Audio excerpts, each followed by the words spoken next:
из подготовительных сессий Астанинского экономического форума, который входит в программу данного форума. Вы знаете, что завтра пройдет очередное заседание, начнется Астанинского экономического форума, но мы с вами построили работу так, что уже сегодня начинаем обсуждать наиболее интересные вопросы, которые возникли за последнее время. И разрешите мне представить нашу сегодняшнюю панель экспертов. Мы сегодня, на мой взгляд, собрали очень звездный состав участников. Прежде всего, разрешите поблагодарить компанию Ernst & Young за содействие и за организацию сегодняшней сессии. Это была идея компании Ernst & Young поговорить об инвестиционном климате, об инвестиционной привлекательности Казахстана в разрезе в целом анализа быстрорастущих рынков. И сегодня у нас присутствует Chief Operating Officer компании Ernst & Young Джон Феррара, который выступит первым. Мне также хотелось бы представить, что у нас сегодня здесь находится управляющий директор по СНГ компании Ernst & Young Карл Джохансон, он находится в зале. Мы пригласили к участию в сегодняшней дискуссии президента и CEO компании Телесонера Ларс Ниберга. Ну, и кто не знает о компании Телесонера, знает, наверное, о компании KSL. Вот они являются основными акционерами этой компании. Я думаю, все мы каждый день пользуемся услугами этой компании. Большая честь для меня представить президента и CEO GE Transportation, господина Лоренцо Симонелли. Разрешите также представить господина Оливье Ди Кампо, вице-президента Европейского банка реконструкции и развития. И у нас сегодня будет презентация Александра Ерофеева, партнера компании Ernst & Young. Разрешите начать с первого вопроса, который мы договорились с компанией, что Ernst & Young сегодня будет более подробно освещен. Каковы последние тенденции, каков прогноз быстрорастущих рынков, какую позицию в этом сравнении занимает наша страна, наши соседние страны.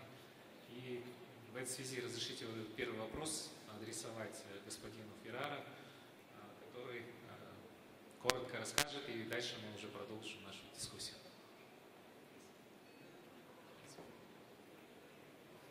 Thank you, Mr. Deputy Prime Minister.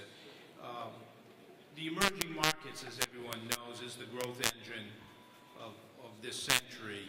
And today, purchase price adjusted, it already represents 50% of the world's GDP, expected to grow to 60% of the world's GDP by the end of this decade, purchase price adjusted. And at Ernst & Young, we've been doing a forecast on the emerging markets, actually rapid growth markets. We've looked at the top 25 rapidly growing markets around the world. These markets, 25 countries, have been selected on three key criteria: size in terms of GDP and demographics, dynamics of growth, fast growing, and the strategic importance of development, and in particular investment and business development. According to this report that just recently was released, Kazakhstan is one of the top three most rapidly growing economies after Qatar and China, with real GDP over the past decade, 2000 to 2010, of 8%, and prospects moderating a little bit this year, expected to be in the 6 to 8% range in the next few years. Global trade has dominated these the developed markets in the 90s, accounting for 80% of the world's trade. But today, trade liberalization, along with advances in transport and communications technology, has made it increasingly more possible for different stages of production to take place in different places. As a result, the share of the advanced economies, the developed world, is now going to decline from 80% in the 90s to 55% by the end of this decade, 2020. Why are the rapidly growing markets like Kazakhstan so important? Simply because they are more resilient. They have lower levels of public debt, they have a growing population and middle class, and increased growing trade and financial flows, especially between and among the rapidly growing markets. While the overall outlook for the rapid growth markets is positive, one thing is certain: progress will not be smooth. The rapid growth markets will have to address a number of challenges. For example, including here in this country, avoiding inflationary pressures, managing the impact of capital inflows on the competitiveness of the manufacturing industries, and ensuring that the infrastructure, both physical and human, is sufficient to support this dramatic long-term growth potential. One thing is certain: the world has shifted from the west to the east, from the north to the south, and the emerging markets and the rapid growth markets will be the growth engine in the foreseeable future. Thank you. Thank you very much. So let me ask us a way. What's in terms of you did a very interesting analysis of the fast-growing, rapid growth markets.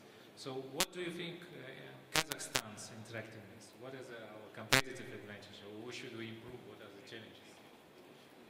Thank you very much for that question.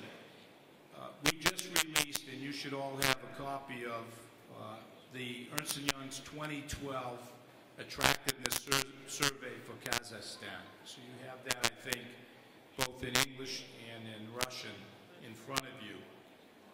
If you look at page 12 in the document, we talk about the investment climate here in Kazakhstan continues to improve. 35% of the respondents have said it is improved because of the willingness and commitment of the government to engage in open and constructive dialogue with the investors, because of the ability of the government to ensure stability during the global economic downturn, really a model for many countries to emulate. The enhanced opportunities is a third reason with the customs union and the common economic space, and the consistent reforms that are underway, including the large-scale industry-specific programs and the constructive development of an FDI promotion program. 85% of the investors, if you look at page 13, established in Kazakhstan, see it as the most attractive destination in the CIS countries, 85%. The existing investors are largely satisfied with their investment decisions, and 92%, when asked would they reconsider their investment if they had to do it all over again, say they absolutely would, positively. There is a perception gap, though, between those investors that are established in Kazakhstan and those that don't know about the attractiveness of Kazakhstan. And that's why this survey is so important, to get the word out among investors outside of Kazakhstan. And you can see that on the chart on page 13. Although 85% of the people surveyed in over 27 countries that have investments said it was an attractive, the top market in the CIS, only 18% said the same for those that did not know and are not current investors in Kazakhstan. So there is a significant perception gap that can be closed. In terms of opportunities to improve, if you look at page 23, the future of Kazakhstan's attractiveness, I just want to make a couple more comments.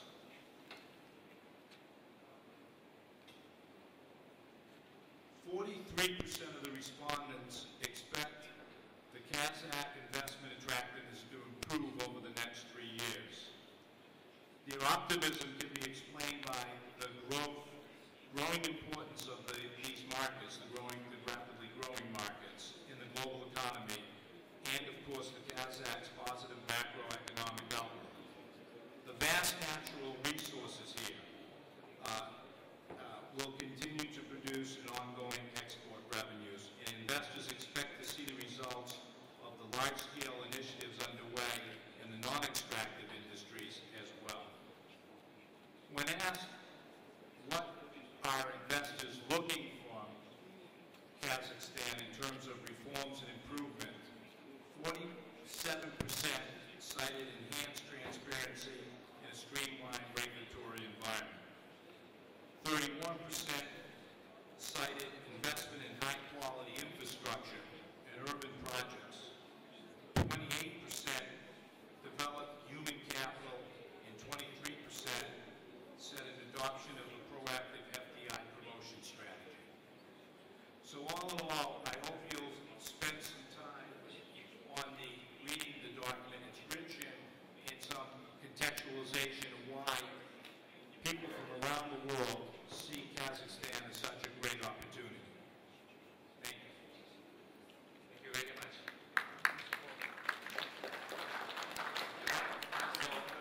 Can I conclude all these numbers just to have two numbers in mind? One is Kazakhstan top 3, the fast growing economy, right? And the second, Kazakhstan is top 10 in terms of the FDI capital. So it was analyzed using all the data by Ernst & Young globally. And usually when the people talk about FDI to Kazakhstan, so mostly the skeptics talking about, okay, this is a lot of FDI, but it's mostly raw materials, oil and gas, and other sectors. So that's why the reason which we invite the two different stories, two successful stories, investment to high-tech, investment to the processing industry in Kazakhstan.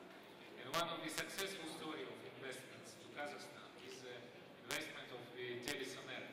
We have a president here which already did this decision to invest in Kazakhstan. It was not many years ago. And I would like to ask Mr. Nieberg, what is your feeling? Are you happy with investment in Kazakhstan? What is the challenges you have here, and what are the plans and dreams? The simple answer of the question is yes, we are very happy, not without challenges. Telesonia, or let me call it KSL because that's the brand you are familiar with, we have been here since 1998. We have invested $2 billion in the infrastructure. And I think, why do we do that? That's the first question. Why would we bother about Kazakhstan? We're coming from the Nordic area in Europe, very mature markets, very high penetration. 90% of all the cell phones that we sell